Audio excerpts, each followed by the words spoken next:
Flames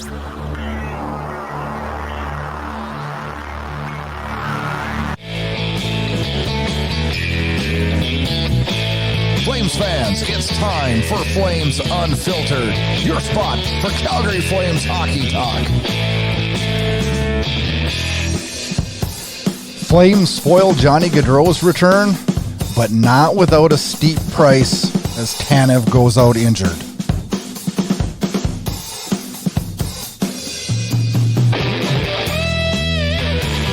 Good evening and welcome to another edition of Flames Unfiltered, hosted by Brad Burud and Kyle Lewis.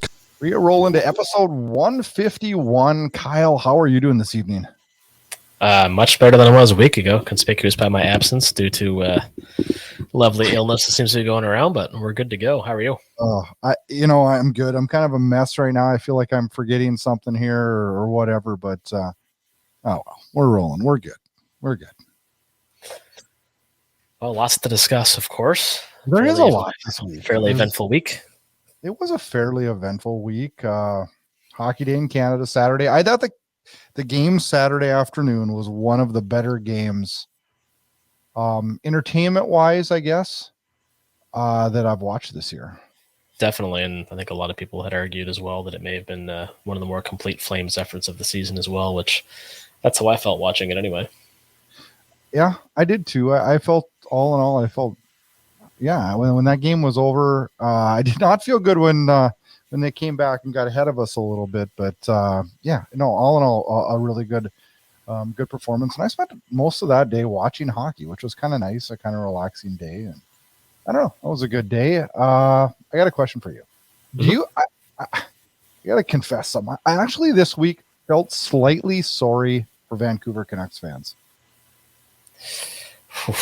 Well, I mean, I felt sorry for Bruce Boudreau more than anybody, but yeah, I have to agree with that, because at the end of the day, a situation like I presume that's what you're referring to. It's the handling of that situation by Jim Rutherford.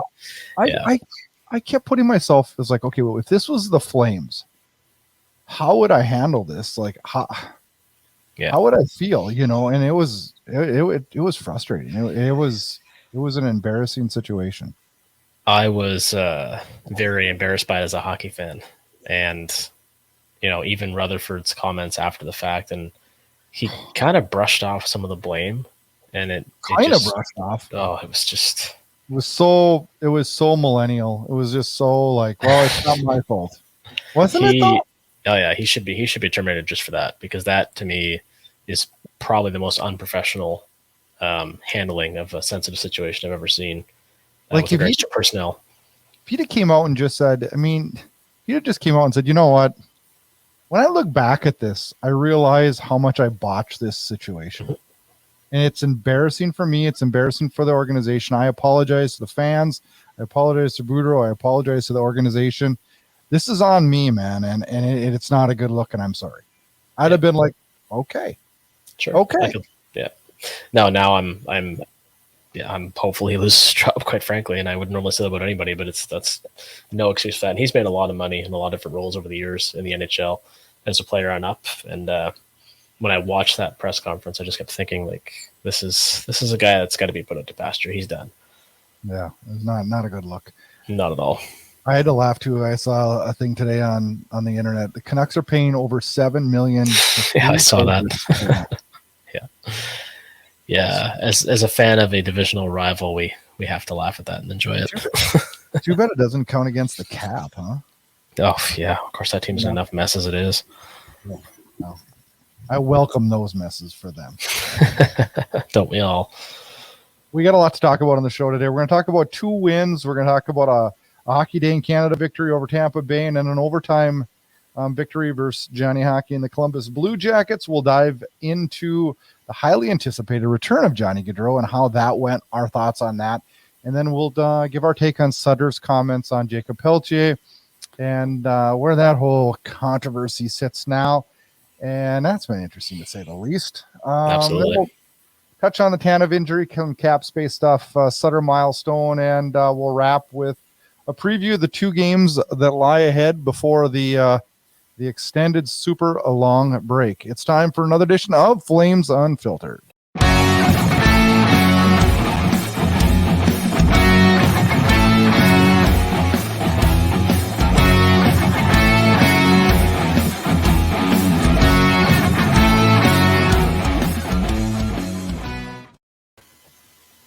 We'll start with Saturday's game against the Tampa Bay Lightning. Tampa Bay beat us earlier in the year, and this one started off with a Calgary goal right away. Nazem Kadri gets us on the board. And I thought the first period was one of the better played first periods by the Flames. I was pretty impressed with that. Vladar was in net. It was kind of all systems go right from the get-go, wasn't it? Yeah, it was really enjoyable. I think a lot's been made about the Flames having so many first period goals this year. But I mean, that hasn't really yielded a lot of great results in terms of the way the games have gone. So I thought that period was a lot more complete than most of what we've seen from them, especially of late. Things got pretty wild in the second period as Tampa Bay roared back and scored a couple quick ones. Oh, that Stamkos shot, man, that was something. Oof. I felt, I don't know, have you been, when you watch the games this year, how often are you looking at it going, is this the night we finally get a shutout? Do you do that a lot? Because I catch myself in that. I used to, but I gave up on it about 3 weeks ago. I brought that up on our show probably 3 weeks ago, yeah. And I don't know. I figure if I think it won't happen, maybe it will. Probably a good point. Good news, Calgary did come roaring back on this one. Toffoli and Anderson get on the board, and the Flames head into the third period with a 3-2 lead. Dubé adds another one, 4-2, and then Tampa Bay does get another goal, but then the Flames finally did it. They finally locked down, and it wasn't a scramble fest for the final second. And they were able to add a couple empty net goals to secure the deal. Nice to pad your goal differential like that every once in a blue moon too. We need that kind of right now, just for confidence. Dylan Dubé, another clutch goal, and his play as of late is really, really changed. I feel like it's a different player than the first couple weeks of the season. Your thoughts on that, Kyle? Well, as we talked about a few times, I pegged him to be a breakout candidate for really no other reason than the fact that if he was ever going to, this would probably be the year. But he offensively just looks a lot more confident, and he's making the most of his opportunities. Both that Tampa game and most recent game as well against Columbus. I mean, he's been a completely different player in the offensive zone, and he's got a hell of a shot too. He's got a really, really underrated wrist shot, I find. He does. His speed has really been a factor lately. Yeah. For a team that I would consider, if somebody asked me, do you think the Flames are a slow team? I would say, yeah, probably, wouldn't you? Sure. Yeah, absolutely. He's kind of a bright spot in that aspect, and that definitely helps out.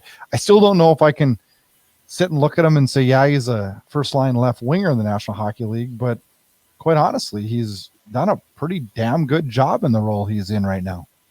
Well, he's starting to look more and more like a top six forward, and I think obviously that's exactly what the Flames need, is a little more offensive capability in their lineup, and the way he's been playing, and then of course Andrew Mangiapane as well in that Tampa game and against Columbus, looks like he's finally starting to wake up too. And you get those two guys going, that alleviates a lot of concerns.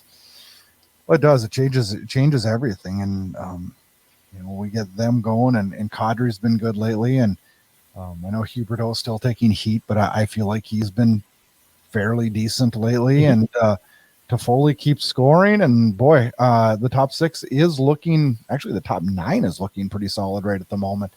Absolutely. And even Lucic throwing his weight around a little bit more. Let's talk about that. Columbus comes into town last night, and Lucic throws down about mid-first period in a probably, I don't know, I'd probably say that was one of the best tilts I've seen in the league this year. I don't know of a better one.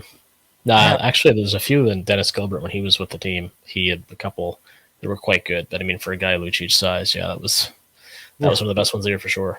They both landed a lot of big shots. Oof. Yeah, big time. Kind of scary watching it, honestly. I was waiting for one to go down with, those do get a little scary. Dan Vladar gets a start last night. Dan Vladar has been really good lately. I know everybody says, well, Dan Vladar only wins because the team puts up points when he's in net. And I really don't care what the reason is, why we put up. I mean, why are we digging into why are we making that a problem in Calgary? We're making everything a problem in Calgary this year. I look at it as if he's getting the wins, and that's really all I care right at the moment. Yeah, absolutely. I mean, he's been better of the two. I don't think there's any question about that. And the team looks more confident when he's in net. So we've been They, saying on the show for a while now that he should be starting more. And hopefully that's the way it's going now. It certainly seems to be the case. I was just reading today that he's 9-0-3 in his last 12 appearances dating back to November 29th. And as a result, he owns the point streak. He owns a point streak that ranks him tied just behind. Okay, Mike Vernon has a point streak of 13. Brian Elliott has 13, and Vladar sits at 12. That's pretty impressive. Yeah. That he's been able to do that. When I think if you ask almost any of us, we would say the Flames have been okay. I don't think many people would say the Flames have been good lately. No, finding ways to win, which is a hallmark of a good team, but that's a team that's slowly turning the corner. There's been no real, very convincing wins of late. No, there really hasn't. But you go and you look at the standings, and it's like, I don't know. We're not in that bad of a position, really. No, they keep hanging around. I mean, eventually they got to go on a bit of a tear here to lock themselves a spot or create some distance, especially that division being the way it is. But it's 5 points back of first. We're 5 points back of first. Yeah. Well, everybody's pretty much, if they're not in first, or pretty damn close to it in the Pacific. So it has, the top 5 have really, really tightened up in the last week. Big time. Walker Drew scores a great goal last night, and one that I don't know, everybody was kind of chuckling about because I didn't see it. Did you? I did not know where the puck was.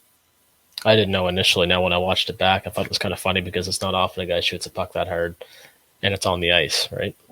Yeah. In fact, it's very rare I find to shoot a puck like that. And, I mean, that's what caused all the confusion. If that was top corner, wouldn't have been any question, but because it was so low to the ground, it's like, wait, where is it? That went in? Like, Darryl Sutter even said, he goes, I had no clue that went in. He said, I had no clue.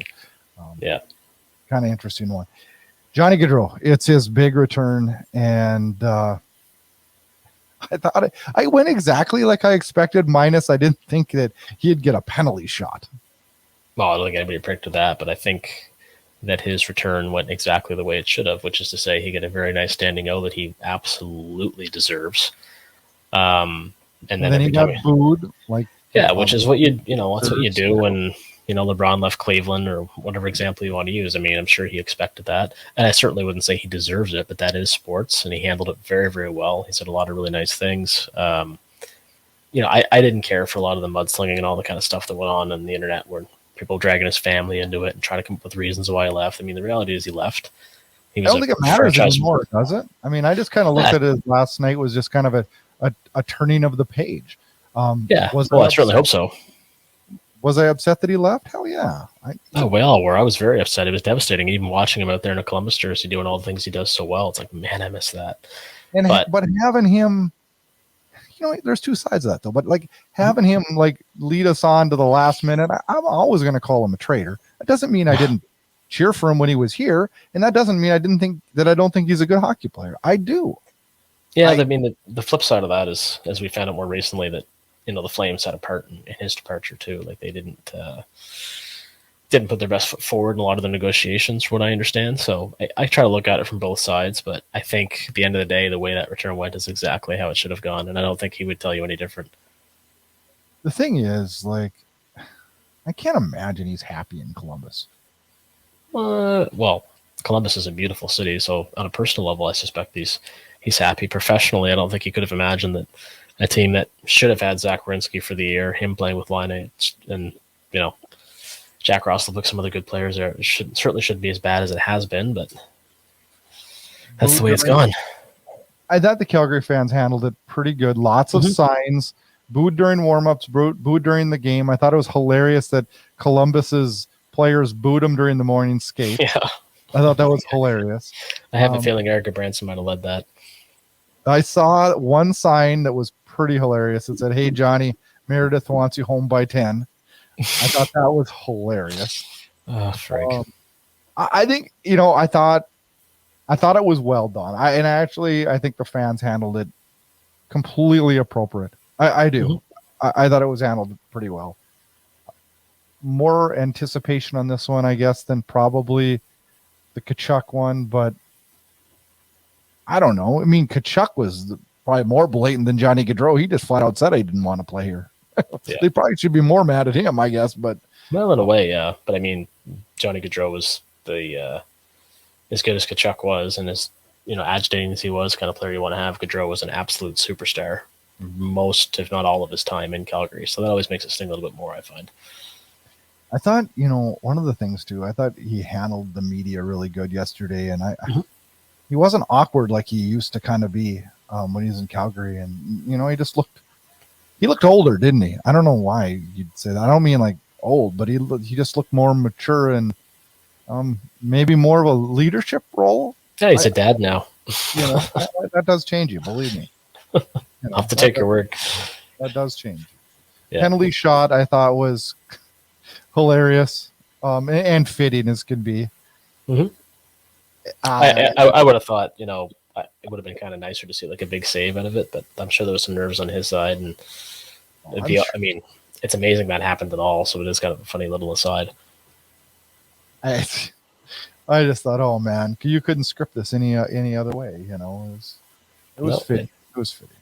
Well, then him to be stripped of the puck in overtime on the winning goal too by Hanifin, like as a Flames fan, I mean, you can't really draw it up a whole lot better than that, especially for a guy who's an absolute wizard in overtime. I don't think there's a better player in the league in overtime than Johnny Gaudreau. He never touched the puck in overtime, and you're right. He was the guy standing back watching Dubé slap that into the net on the one-timer, and it's like, this is just like, this is exactly the way of the exactly like you said, man. It's it's like the turning of the page. We finally get to this date. The date has passed. Everybody moves on, and it's put it in the win column.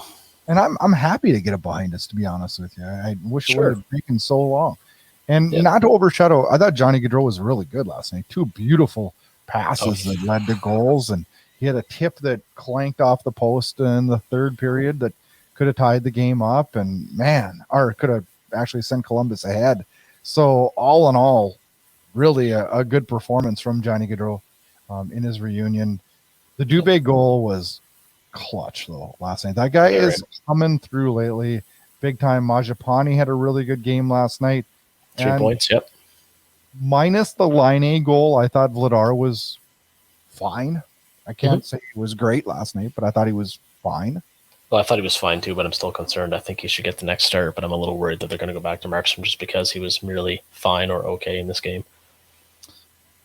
I know if I would give him probably the Chicago start and give Markstrom the Seattle start. But if I had to put money on it, I would bet that they go Markstrom.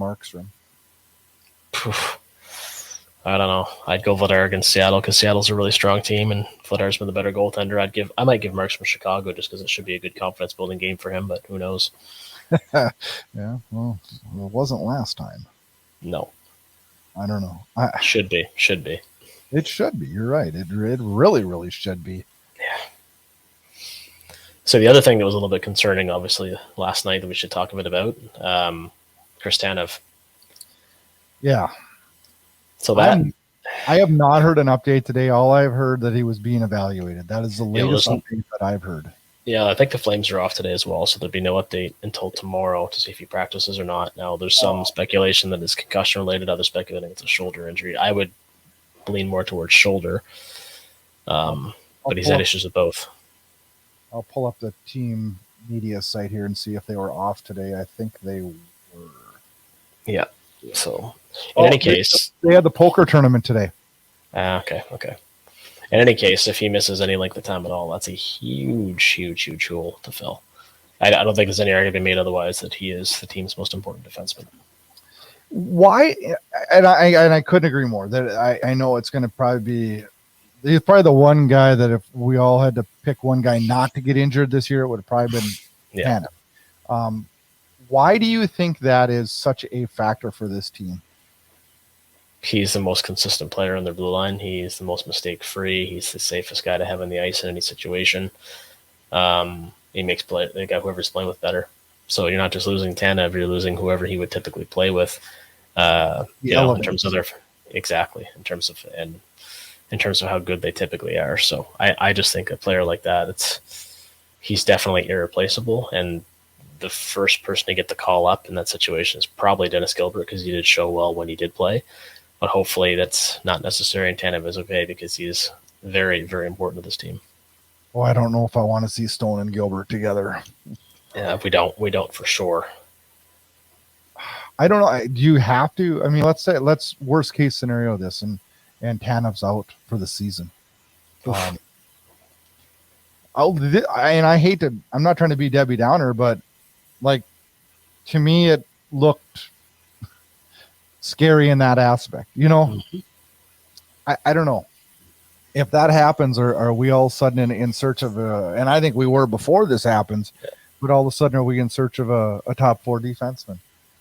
Well, I think you're right in on guys like Luke Shen, guys that that aren't going to replace Tanev, but can come in and eat up a lot of those minutes. You can't. If Tanev is to miss any significant amount of time, then you can't believe you're going to make the playoffs without him, in my mind. So you got to search for somebody outside the organization. Yeah, boy, I was really hoping that like a Connor Mackey would step up this year. Yeah, me too. You know, I thought it was the year that, and who knows? I mean, sometimes injuries change the way people respond too. Mm-hmm. Yeah, they do for sure. I mean, there's still that hope for, more by committee, but again, there's a lot of intangibles there that are really, really hard to replace. Like really hard to replace. So if he's out, even if he misses, I mean, like you said yourself, they're already looking, I think, at other D options in the trade market. But if he misses any length of time, I mean, fortunately, the break is coming up, which may help with his recovery. Yeah. But still, they got to be looking at all options.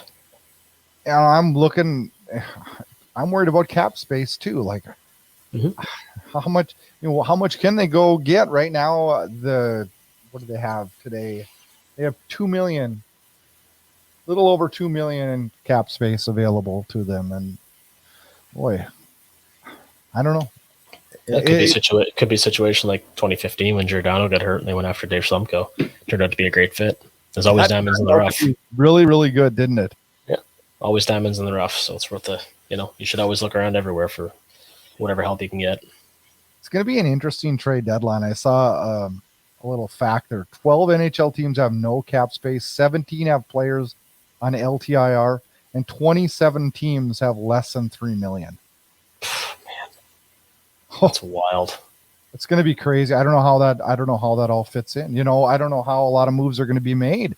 They're going to have to get really, really crafty on making moves to help this cap situation. Yeah, definitely. So Brett Ritchie looks like he's getting close to return. He's been skating with the team, so that's a good sign. Yeah, well, you mentioned him before, but you're kind of a fan of his game this season, and I agree with you. Like, he's been pretty good. So, as a fourth liner, yeah, you're looking for a weird one. He'll get you that. Yeah, I don't think he's scored many normal ones this year. No, my only concern with him being healthy again is I don't want to see Dewar or Pelletier come into that lineup because they've both been dynamite. I don't think Dewar can right now. I don't think Pelletier can either. He fits right in. Size is a little bigger with Dewar. I think Pelletier's been fine. Let's talk about that. I think Pelletier has been fine. I think it's unfair to judge right now whether it's good or bad. I think his speed's been exceptional, and he's been in on the play a lot. So, not like I said, a very small sample size, but he looks like an everyday NHL player to me. What he is at the NHL level, obviously, we have no idea yet, but he looks like he belongs there. Yeah, no, I think he's made some really good plays. He had the only time that I saw where I was like, oh man, he had a turnover in the neutral zone last night. But beyond that, it's been fairly mistake free, and quite honestly, has had a couple golden chances to score. He had one in each game that I thought he had a pretty good chance of burying. Yeah, I think Friday you see him put one in if he's in the lineup. This is a little different looking fourth line. I know a lot of the fans are screaming for Ruzicka to center Dewar and Pelletier. And I don't know how I feel about that, simply because I don't know that Ruzicka is the guy. I mean, him being the odd man out right now we're not missing him, are we? Just hasn't been that good. Been very lazy, as you had pointed out before.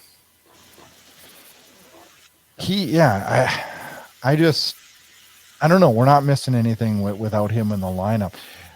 How do you feel about Pelletier's spot on the fourth line?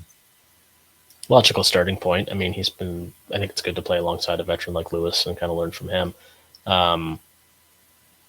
They're easing him into the league, which I don't have a problem with, but I'd like to see him move up the lineup at some point. I'm still not a fan of Lucic on the second line. I'm not saying Pelletier belongs there, but we know that. No, yeah, I don't think anybody is, but Pelletier he's doing good where he is, and I think we're going to see him move up here and then over the next couple of games, assuming he stays in the lineup.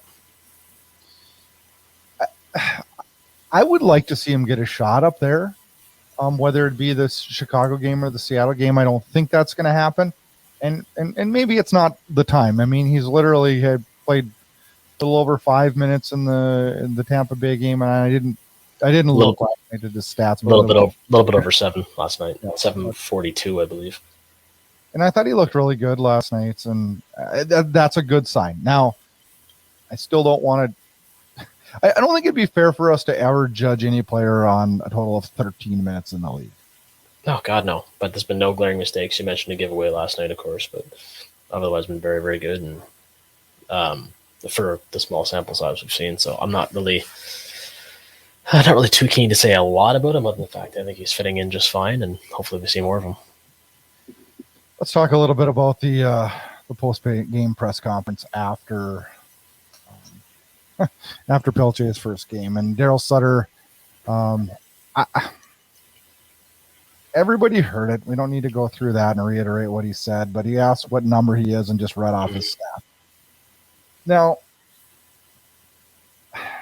there's a lot of different ways to look at this, and I went through the whole gamut of like what a dick move to a little bit of everything. Mm-hmm. Where are you at on this topic? I wanted to believe it was a troll job on the media, but talking to people in the league, I get more of the impression that it was just a really unprofessional thing to do and a really bad look for him as a coach. And I think that's why he kind of came off of it yesterday when talking about Pelletier. It was a lot more complimentary. I think he even realized that it was an unprofessional move. Yeah, it was just no need to go there, Like, but I firmly believe in, and even Jacob Pelletier said this too, that this is not how he communicates in the room. I think there's a huge difference on how Darryl Sutter talks to his players in the room and how he talks to the media about his players. Yeah, as it should be. I think it's a night and day difference. Mm-hmm. But I just don't know why it was necessary to go down that road. Like, I don't know, like, are you trying to curb enthusiasm? But I don't understand what you're gaining by that. I just think he has a weird sense of humor, for one. He likes to have fun with the media, but you shouldn't do it at the expense of others, and that's what he did. I think he was trying to be funny. Yeah, I think he was too. It just completely backfired. It just wasn't funny this time. Mm-hmm. Exactly. And I do think, I mean, I know me and you have argued about this. I do think that the fan base in Calgary is a lot enamored with trying to make sure the youth are successful, which I'm all for that. I don't know.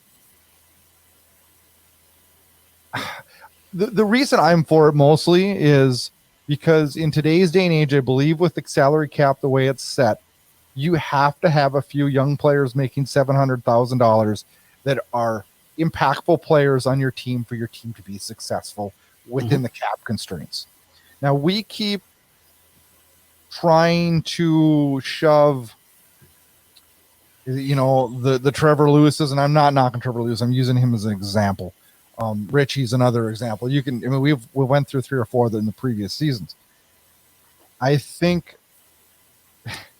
I'd rather try a $700,000 a year prospect instead of the 32-year-old veteran, because right now the veterans aren't getting it done in my mind, albeit Trevor Lewis has been pretty good and Richie has been pretty good, but sure, but like a lot of them. Yeah, like you said, though, you're the outset of your statement there. Like, that's how teams win now. You have to integrate players in your lineup, that earn a spot, that make the same money as an older, aging out player, if we can call him that. I think they bring a lot of speed and enthusiasm that the lineup desperately needs, especially now. So yeah, like to me, it's a no-brainer to work these guys into the lineup because you're just not going to have success any other way. And I do believe deep down, and I'm not trying to be a Darryl Sutter defender because this is the one year that this is probably the only year. Back when he was GM, I got a little bent out of shape a few times. But yeah, we all did. In his coaching career in Calgary, this is probably the first time I've ever like not went to bat for him or like was pissed off at him. He's done a few things this year that have irritated the hell out of me. The constant support, I don't know if support's the right word, making sure Lucic is a key part of every freaking lineup is growing really old with me. Mm-hmm. Some of his placements in the third period when we're down a goal have frustrated the hell out of me. And not so much how much he's played the young players, kind of how he's treated them along the way. Yeah, he's kind of that's in kind the of what media. he does. In the media, because I've heard that it's completely different in the locker room. I mean, I've heard similar things. I've also heard people who are not fans of his because of how he carries himself, and you kind of take the good with the bad. I think that at the end of the day, what he's looking for most of all is an honest effort from his players, and unfortunately, sometimes he's blind to that, seemingly, because there's guys who are still getting gifted ice time who we've already discussed at length, who don't necessarily deserve it. So if he's able to adjust his approach, such as guys that Walker do and Jacob Pelletier can go into the lineup and, assert themselves and be given an opportunity, then I'm okay with it. If we keep trotting out the same older, ineffective lineup, then I increasingly have more of an issue with it. I couldn't agree more. I just don't know. Like, I'm an old school guy, and I think I just don't like the mind games. I don't know what that. I think it's okay to be an old school coach like Darryl is, but I think you need to adjust slightly with the times. And I don't know. I think he's got to open his mind a little bit, and hopefully the last two games, the lineups, having two young players in there is signs that maybe that's coming to fruition. But hope so. I think it's good. I think it's good to have that young speed in the lineup, and whether it be not having quite as a big of a bruising fourth line, it's good to have that for the teams when we need that big bruising fourth line. You know what I mean?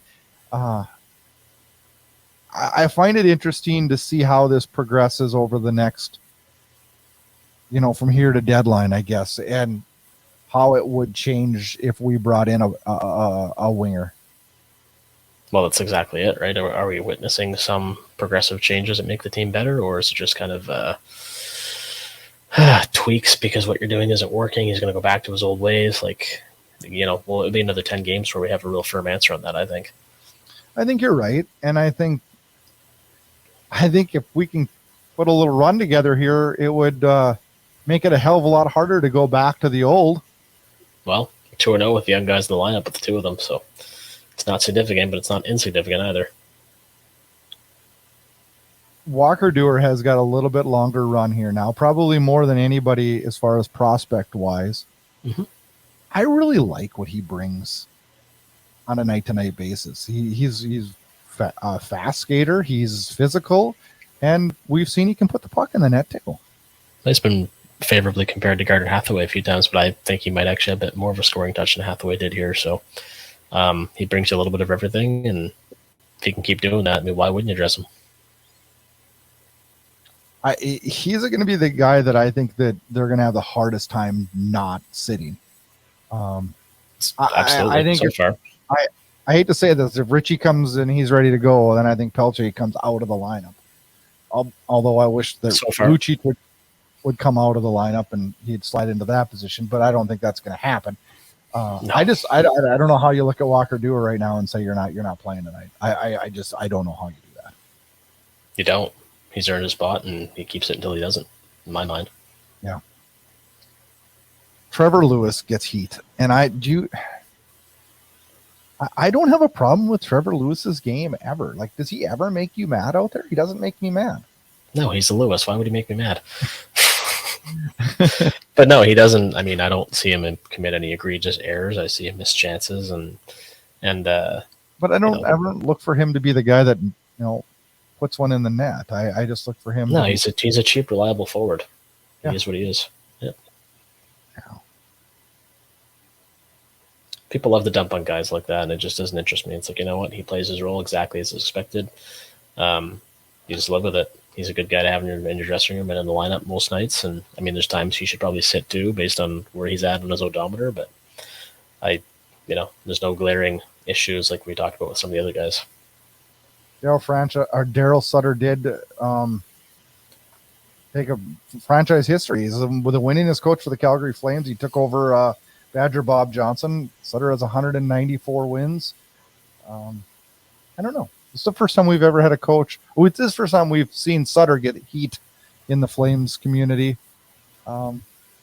It's funny, though. I do think that if we keep winning, it's funny how that stuff just disappears when you win, right? Oh, yeah. Yeah. If we go on a bit of a streak here, it'll all be forgotten even.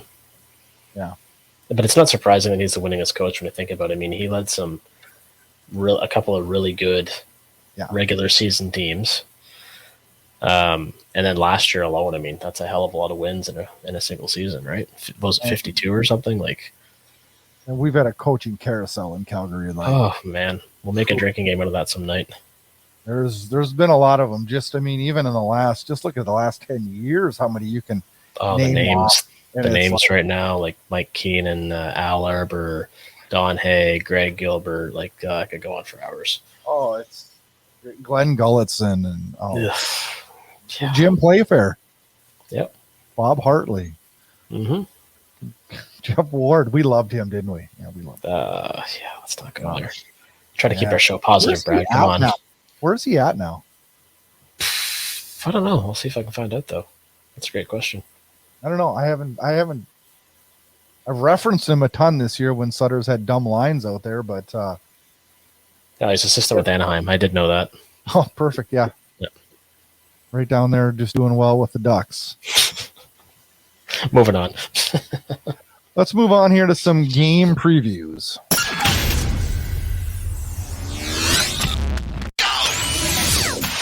Get all your Flames Unfiltered podcasts, team news, team updates, and highlights at flamesunfiltered.com.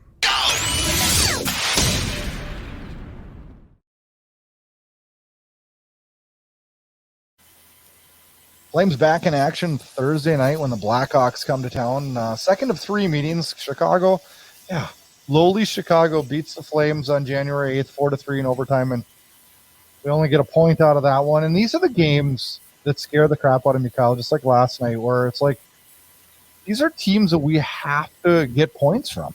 Mm-hmm. Well, yeah, I can't afford another letdown against this team. Actually, if anything, Calgary needs to come out and smoke them, make a statement. Maybe that's the elusive shutout that we keep talking about that still hasn't happened.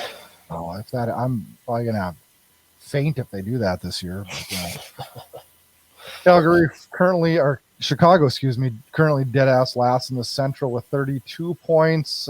They have been actually playing a little better of lately, but are in full Connor Bedard mode.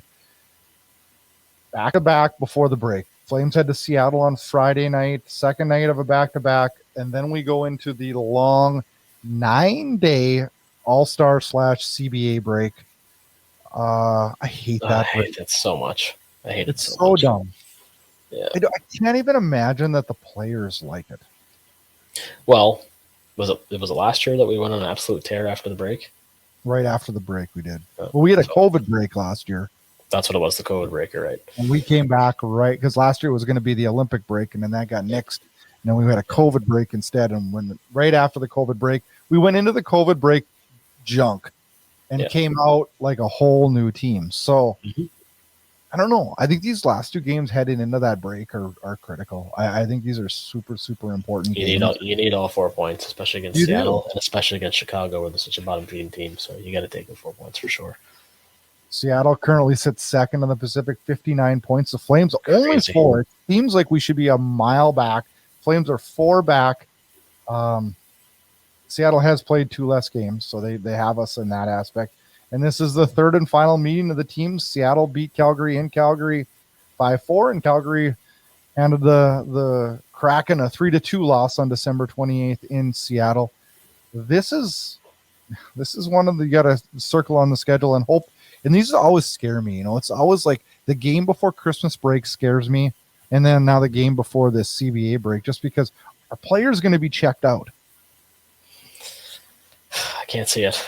Points are too important right now. They're not in a very enviable position, but they're very close still. So, and it's better to have the game on the road. Yeah. Better to have the game on the road. Absolutely. So we shall see. It'll be a very telling week this week. Hopefully when they get their act together and we get the 4 points that we so drastically need. So lots of controversy this week. It was kind of I don't know. I'm glad the Gaudreau thing's behind us. I think the Sutter thing will calm down now, because I actually think that Darryl felt like he might have overstepped the bounds a little bit there. Well, and he did. So hopefully he does feel that way and doesn't do it again. I think it's good to push prospects, but I don't think you need to degrade prospects. Yeah, push the prospect. Right? You don't have to talk about it in the media like you did. No. Don't say a lot. Just, don't say much. Sometimes it's better just to be quiet, right, Kyle? That's what my girlfriend tells me.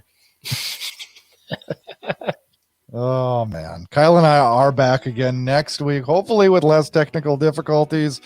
And I don't know. I was out of sorts tonight. We'll see. We're back. We're back next week talking Flames hockey, and we'll preview. We'll start to dive into trade deadline, and we'll be we'll be in the break, so we'll have to talk about where the Flames are going to be at, and should be a good show. Have a fun week, Flames fans, and check us out on all the major podcast players over on YouTube. We need 4 points, Kyle. We need them bad. Very much bad. So fingers crossed, toes crossed, and let's make her happen. Have a good week, Flames fans. Take care, guys.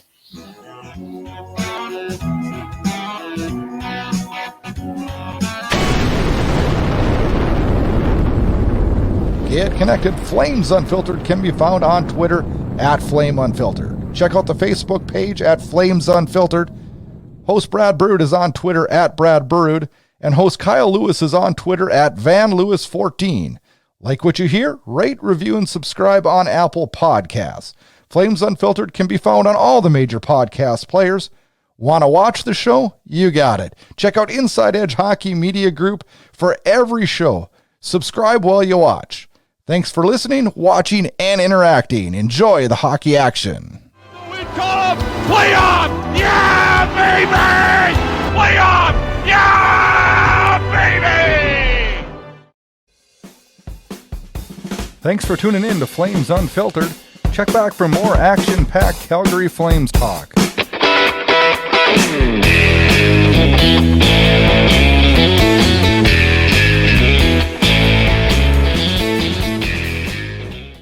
This episode of Flames Unfiltered was copyrighted and produced by Inside Edge Hockey Media Group.